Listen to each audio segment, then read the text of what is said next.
لاہور میں سورج نکل آیا، درجہ حرارت بڑھنے لگا۔ موسم کا حال بتانے والوں کے مطابق لاہور میں آئندہ دنوں میں موسم صاف رہے گا اور بارش کا کوئی امکان نہیں ہے۔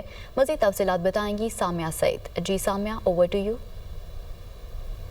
شدید سردی کے بعد اب لاہوریوں کو بھی جو ہے وہ ریلیف مل گیا ہے، کیونکہ آج صبح سویرے سے ہی سورج اپنے جلوے دکھاتا ہوا دکھائی دے رہے ہیں اور اپنی کرنیں جو ہے وہ زمین پر بکھیر رہا ہے۔ اگر بات کی جائے درجہ حرارت کے حوالے سے تو آج کم سے کم جو درجہ حرارت ہے وہ 9 ڈگری سینٹی گریڈ، جبکہ زیادہ سے زیادہ درجہ حرارت 20 ڈگری سینٹی گریڈ تک جانے کا امکان ہے۔ البتہ آج حد نگاہ بہتر ہوئی ہوتے ہی جو ہے موٹر ویز کو بھی جو ہے وہ کھلا ہی رکھا گیا ہے، مگر پھر بھی شہریوں کو یہی کہا جا رہا ہے کہ احتیاطی تدابیر پر عمل کریں اور بلا ضرورت جو ہے وہ سفر کرنے کو اس سردی کے موسم میں ترجیح نہ دے۔